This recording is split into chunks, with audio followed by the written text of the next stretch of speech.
Hello, everyone. My name is Rebecca Morton. My pronouns are she, her. I'm the artist and studio manager here at Baltimore Clayworks, and we are thrilled that you have all joined us. I would like to acknowledge that I am joining from my office located on Piscataway and Susquehannock land, currently known as Baltimore, Maryland. It is my pleasure to welcome you to our virtual artist talk given today by Maman Rikin. Maman earned an MFA degree in ceramics from Southern Illinois at Carbondale. He received the Lormina Salter Fellowship from Baltimore Clayworks in Baltimore, Maryland in 1991, and the NEA Mid-Atlantic Region Grant in the craft category in 1995. Highlights of exhibits and presentation include an exhibition at the Jakarta Contemporary Ceramics Biennial in 2014, at the National Gallery of Indonesia, a presentation of the ceramics of the Indonesian archipelago as the lecturer presenter at the 1993 Annual National Conference Council on the Education of the Ceramic Arts in San Diego, California, and being an artist in residence and lecturer at the Instituto Superior de Arts in Havana, Cuba in 2002. He is also a contributor to the Ceramic Monthly magazine, writing articles about ceramics and artists working with clay. Baltimore Clayworks is especially grateful for Maman's work in the studio to help with the restoration of the fountain he built in 1996 to 97. For more information about our artist talks, please visit our virtual library at baltimoreclayworks.org. And I will now turn it over to Maman. Hi, everyone. Thank you for inviting me. We just went through the repair for the fountain. I would like to share the images of what I just, including what I just received from Rebecca, um, pictures of that sessions that we just had a few weeks ago. And also the pictures of the process in 1996 and 97. So I hope you enjoy that. Okay, so this is the pictures from the sessions prior to my partaking in the repair. I think you guys apparently that's quite a large group there that partake, creating the pots and the forms there. Now this, I'm not sure who took this picture, but this is, I think Matt did take this picture here uh, when all the pots were thrown and available for me to mutilate because I have to cut and score and then attach that to the box or tile box. So that's the process, which is the same process as when I built that originally last century. I can say that. And this is the original uh, construction from back then. I was much younger then. And you probably notice the window there. I was upstairs, and that's toward the west. And I didn't have shirt on, not to show off my muscle, which I did not have. But back then there was no air condition, and right next to my space, at about behind me here, was the electric kiln. So this is about summertime. So you can imagine the heat that was there at the time. Now this, I think, this is in the winter time. So I'm not sure exactly how long it took from the ferry start to the ferry end, um, but I know that it's more than 1 year. So I lay all those pieces. I don't know if you recognize this, the mezzanine area.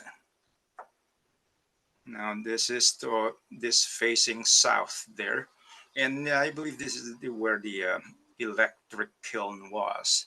So it seems like an ancient time there. So this is after it had some glaze and fired. It was fired in underneath glaze. That's the name of the glaze. And Sam told me that you guys no longer have that in the studio, so he had to mix uh, a new batch for this purpose.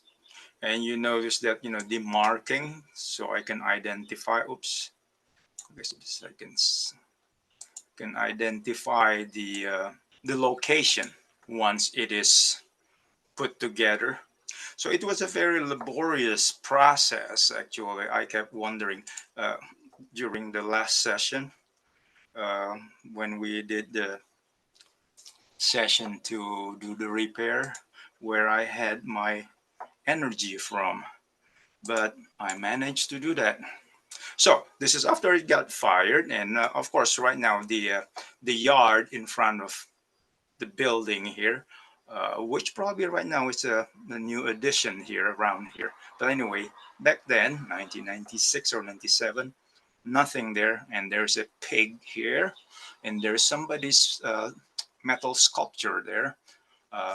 This is, of course, where the fountain is located now. It's around here. And then um, the digging, which is in the middle of summer, and the soil was hard, and it was a really tough job. I have to dig that and then put the uh, cinder blocks to attach those tiles and boxes. Okay. And I had at the time, actually, I had a an assistant. I think I had an assistant to build this, and probably I was the only privileged one to have an assistant that has a PhD uh, in molecular science. Anyway, actually, he did help me dig the soil for the foundation.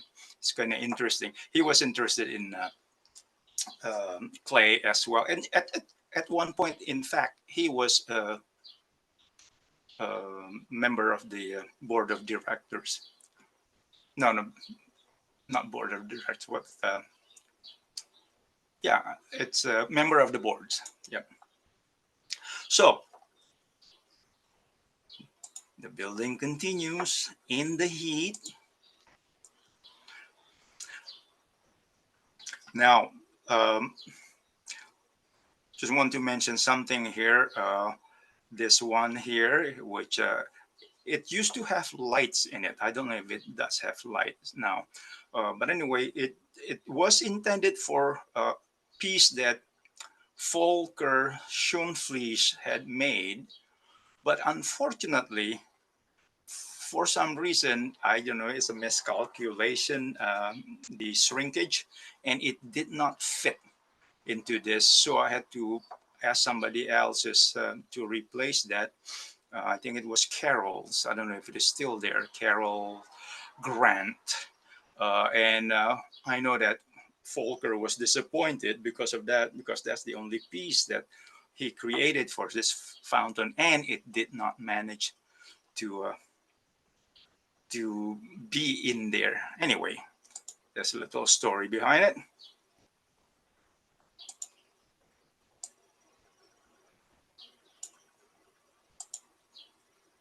Interesting that during this process, people would stop by and ask me questions about what are you making, kids and adults as well. It's interesting. It's an interesting interaction with the people in the facilities.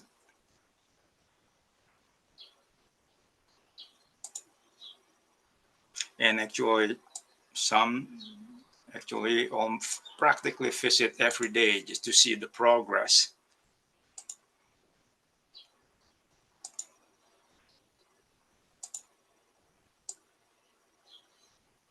Does that show how hot that was?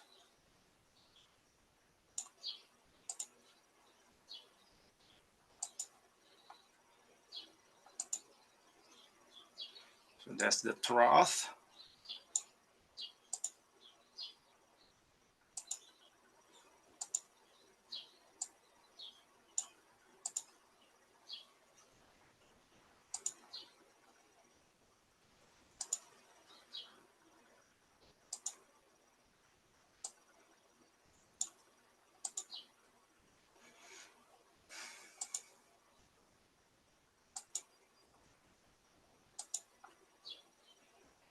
Almost, but not quite.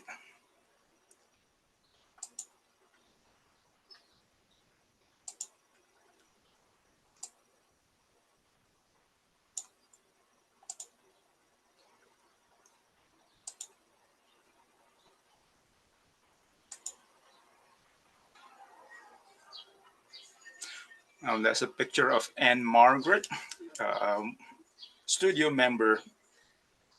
I think she was there. Well, actually I can't remember when she moved and no longer have studio at Clayworks.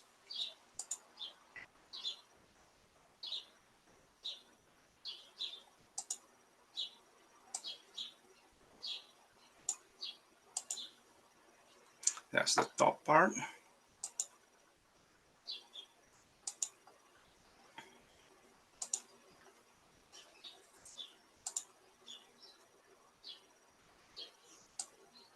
Finally done, functioning,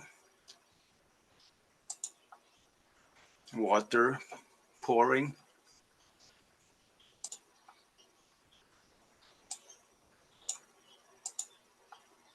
and the name of the contributor.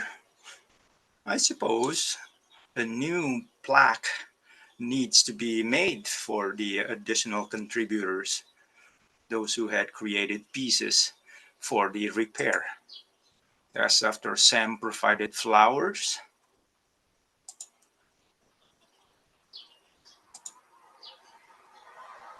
And that's it is. That's it. That's how it is now. So, Venus of Highlandtown. Okay, this is the piece already done, and later on I'll show you how I put this together. And but so it's a combination, not only ceramics, leather, balloons. These are not ceramics here; they're balloons actually, and wooden structure. So that's Venus of Highlandtown. Now, why? If you're wondering why I call that, uh, in the 90s, and I think all the way to perhaps early 2000, um, Highland Patterson Park in Highlandtown was. Um, I guess I can't say inundated, but actually there were many prostitute offering their service in Highlandtown. So that's the idea behind this. And then another Venus, and this is Venus of Jati Nagara, which is the area district uh, of Jakarta where I grew up.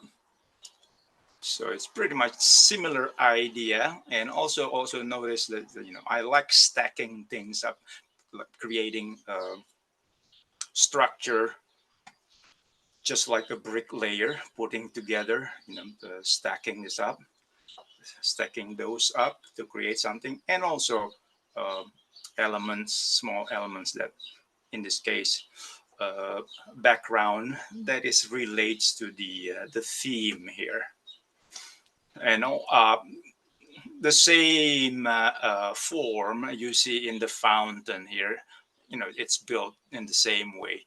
Um, eh, they are thrown, and then I modify that. So similar to what you see in the top of the fountain. Now, unfortunately, I do not have the pictures of the process. I do have the picture, but I had to dig it deep. And so now this actually I do have in my house, and I guess I can say this is my favorite. I guess now, actually, if you ask why, I'm not sure. Somehow I like to see. I like seeing my own work this way. And the material. This is, by the way, raku fired, and then this is a copper that has been patinaed to create that green, and the structure inside it is made out of wood. And there's fabric somewhere in around here. Unfortunately, I can't enlarge this image. So that's, and also I like to build things also using other materials than ceramics. Um, so this is the idea is, well, something to do with mortality. Uh, it's the, hence the shape is more like a coffin. That's why I call that the final vehicle. The theme has that, deals with mortality, and wherever your soul is going to end up, this is the vehicle that will take you. Anyway, so people have different ideas about death and what's happened after death. And of course, we know it's all speculation. And that's what makes it fun, because nobody exactly knows where we're going to end up. So they speculate all in many different ways. Paradise, Shangri-La, Svarga. By the way, the Svarga is the concept, the Buddhist and Hindus concept of where your soul going to go to after you are no longer part of this earth. Okay, so this is the peeping tower that I was talking about earlier. The structure. By the way, this image was taken when I had my exhibit at uh, CCBC in Essex. So this is the structure, and then there's an opening in which you can kind of stick your head inside and look down, and you will see mirror, and the mirror will create that illusion, because the mirror reflecting this part here, the interior of this part, that it makes it look like it is deep, deep well. Anyway, I will have more pictures of this piece in different files, but this is the one that I have in Baker's artist portfolio. So that's the piece. And then this hierarchical ape. I always mispronounce that. Anyways, this is just again. I was earlier telling, perhaps that's when I was getting unmuted or getting muted. Um, all this material here. So this is um, I didn't create this. This is actually I found, or actually I purchased that in a recycling center at Crescent Street called the Loading Dock. No, I think it's a good place. Not I think mostly people in the construction business would go there and to get stuff. Um, and you have to be a member, by the way. That way you get that. Um, but for any creative individual, I think you can find interesting things to create art or create something. Anyway, so that's how I get this column there. But of course, the monkey there. Um, image that I created using plaster. And why a monkey? Well, where I grew up in Indonesia, there was a monkey forest, um, particularly, well, there in every island, so there's a monkey. Uh, but the one that I was thinking of when I was creating this was the one in Bali, the monkey forest. And interestingly, the monkey forest, the monkeys occupying a temple, Hindu temple. Now, in Hinduism, by the way, I'm not a practicing Hindu. Um, uh, in fact, I was raised Christian, but Indonesia, originally before it becomes um, or got influence of various religion, Islam, Christianity, but it was the original belief was animism. But anyway, monkey, of course, in Hinduism has, they respect monkey. Uh, there's a mythology that relates to monkey and the Monkey King. Anyway, if you're interested, you can always Google Hanuman, Hanuman. That's the Monkey King in the Hindu mythology. In 2002 or 2001, can't remember now, 2002, I think. Um, I had the opportunity to go to Havana, sponsored by CCBC Art Department, which is a rare opportunity. Uh, at that time, actually, Baltimore City, I mean, as a city, uh, they have relationship with Havana, Cuba. Uh, Mayor Smoke, I think, at that time, um, created that contact and then relationship. However, and then there were games, Oriole plays in Havana, and I think how the Havana uh, baseball also play here as well, I think. Anyway, so in the in that climate, so I went there. Um, Unfortunately, originally I was going to the school, CCBC sponsored program that invites ceramic professors from Havana. Uh, Now I can't remember the name of the school. Anyway, so this is in response or in gonna um, memorializing my visit there. And I was hosted by the ceramic professor there, and stay in his mother's house. And this is his daughter named Laura. And it's interesting here. I thought it's interesting because Cuba, even though supposedly they hate the United States, but um, they actually love the United States and whatever products in this Coca-Cola here. So I'm trying to uh, kind of reflects that in this. Also, at the time, I'm really into this pattern and also creating illusion of three dimensionality. So I was just having fun there. This actually project related to the um, the Baltimore City Promotion and the Arts, BOPA. They are sponsoring uh, artists, or they're paying artists to create artwork to be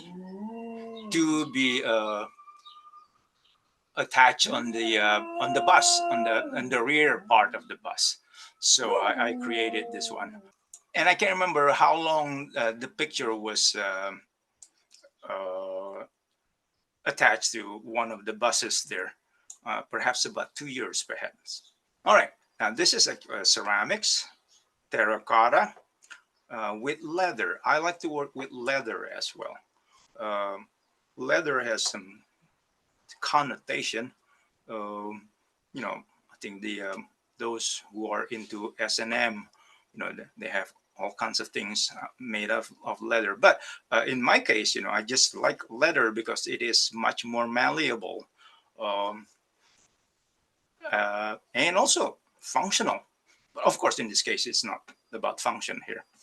I in my 20s, before I went to and come here to the United States, I hung around um, leather craft people that create beautiful handbags, handmade handbags. So uh, I was kind of impressed by that and tried to uh, uh, almost like my own research about working with leather. Anyways, so this is, and also I have, I guess that's the only image of that work. Now, this is dealing with the masculinity, macho, and there's another one dealing with masculinity. Also, temple, shape of a temple, um, that appeals to me. Architectural structure. So it can be church, it can be chandi. Chandi is a temple, Hindu temple, uh, or stupa. So raku with copper, aluminum, and wood, and fabric. There's some fabric here. Basically, the fabric is just a filler, filling the gap. Otherwise, it looks awful. And I discovered that fabric actually enhances it. Okay, so the base is wood. So you can see here, and these are balloons. And let's see if I can enlarge this further. These are just thick wire to keep this up in position.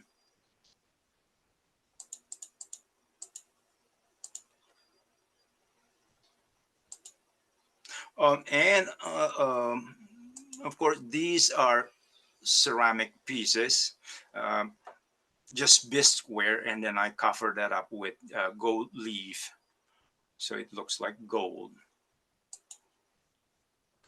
skull.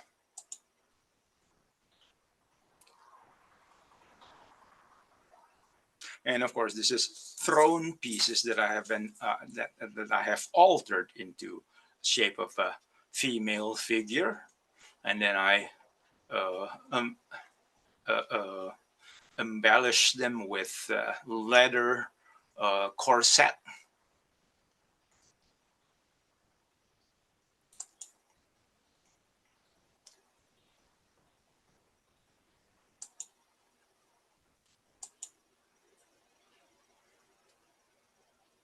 Uh, right now, I do not have any studio, but back then here, I was teaching at CCBC, and I have access to studio space, which is wonderful. And um, I miss that. I miss that access to the tools, the space. Uh, all I need is just myself and my work and my energy, time. Right now, I don't have that access, and I'm still building my studio, but that won't be done anytime soon.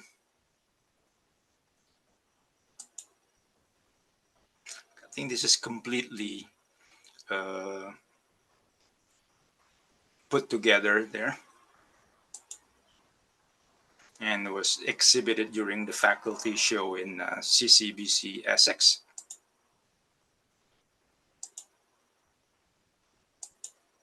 some of the pictures are overexposed. Just it appears to be a washout.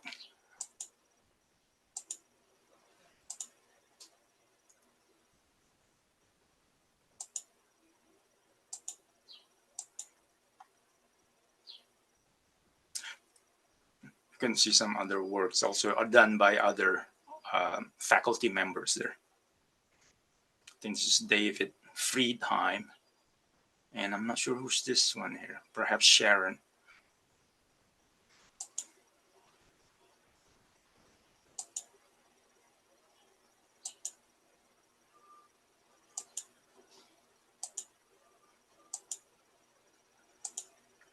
So that's Venus of Highland Town. Now, oh, now Babylonian landscape. Now, this is, you probably will notice from this, my habit of stacking things together. I don't know why I am so fond of putting together things, stacking things up like that. And and in this case, let's see if it is not falling apart without any glue, cement, or anything like that. Just a basic on uh, uh, gravity.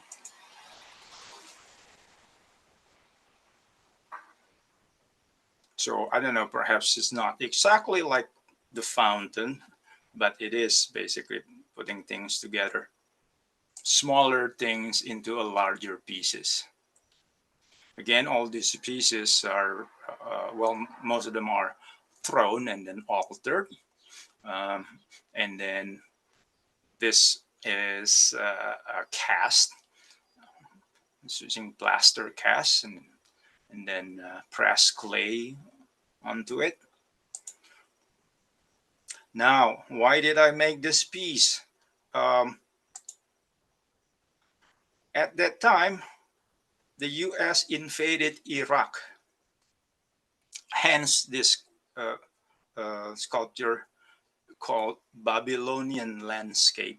And at that time, during the invasion, um, tons of people died, mostly soldiers of the Iraqi army, Revolutionary Guard, I think they were, and they just died just like flies on the street, and you can see that on CNN. And so basically, it is just a, well, I don't know, you can say massacre, because perhaps not massacre because they're fighting back. And Babylonian landscape, but also perhaps there, I should have a column there. Babylonian landscape, Christmas in July, because I think it was around happened, but in July. So that's why the shape, the final shape, I'm trying to make it to resemble a Christmas tree, and also I paint it green, and I'm talking about paint, not glaze, or some would call that room temperature glaze, acrylic. But the pieces are are fired. So in this where, and then I painted that with acrylic.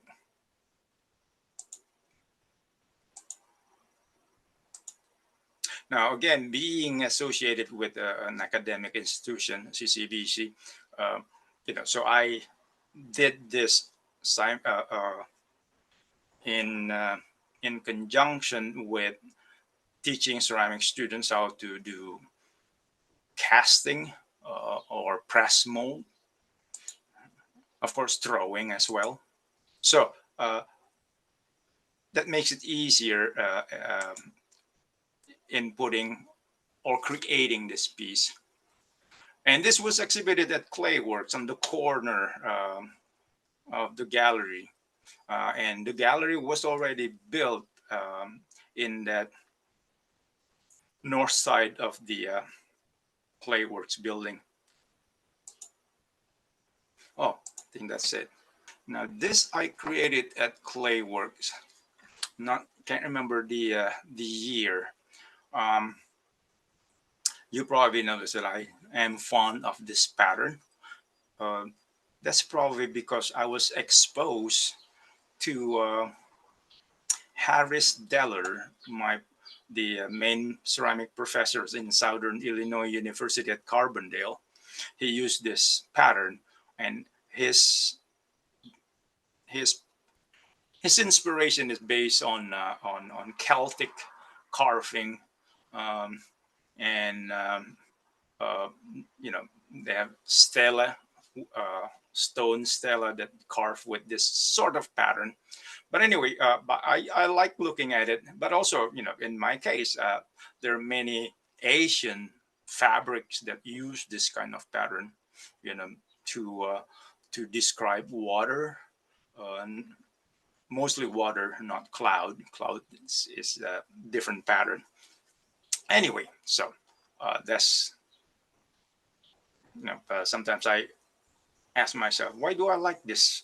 Why do I like this kind of pattern, this kind of shape, or this kind of material? You know, uh, you know, in more likely because I was exposed to it at some point. And figure, okay, you probably notice there's a lot of figure in my work, because it's figure. I think figure is a theme that is and was popular from ancient time, and like this piece has some figure in it. Okay, well, this is the one that I showed you earlier. Again, this pattern and illusion of three-dimensionality. At the time, I was teaching 2D design, and the subject that we were talking about at the time is about creating illusion of three-dimensionality, but using two-dimensional material.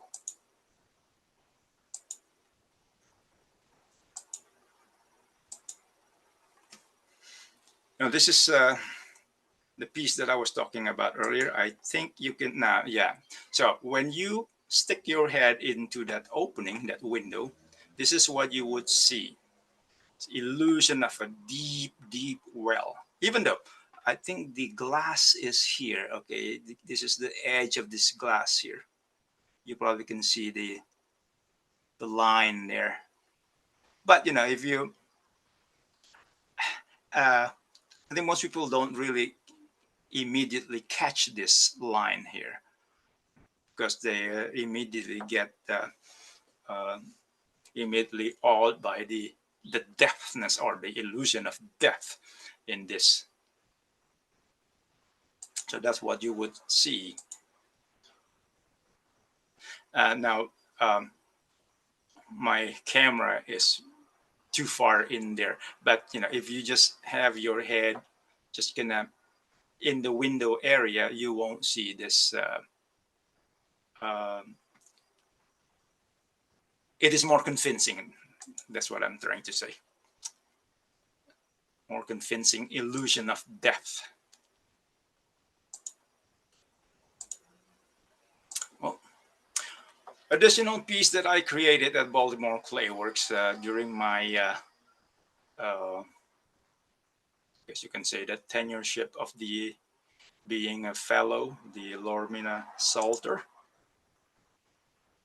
Um, I had variety of similar shape like this, and each one of them, uh, I gave name each one of them that is based on Hindu mythology. For instance, like this one is Durna, which in the mythology was the priest, a very sneaky Hindu priest. Anyway, that's Durna. This one is Srikandi. Now, Srikandi is the the woman warrior. Uh, if you are interested in that subject, Srikandi, I think it's spelled Srikandi.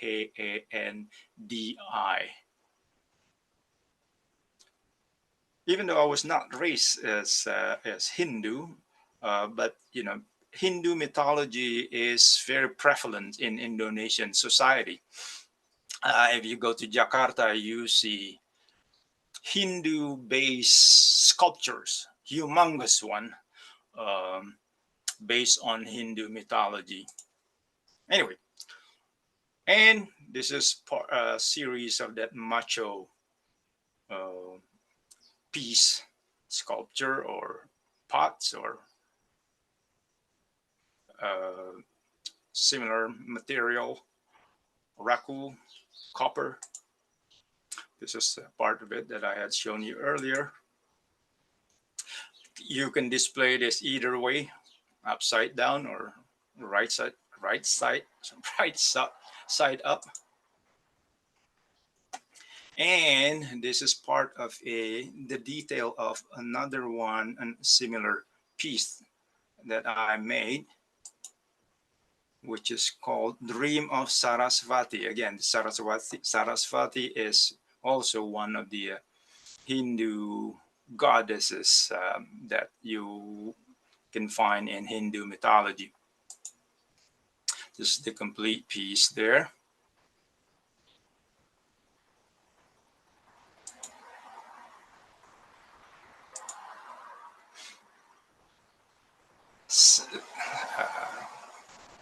Another one of the series.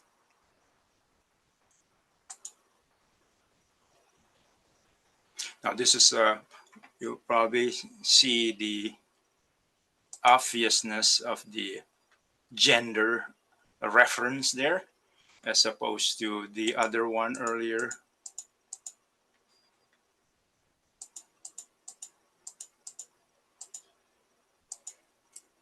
Okay, I like to construct things, so working with slabs and combine that with thrown parts, then that makes the piece more interesting.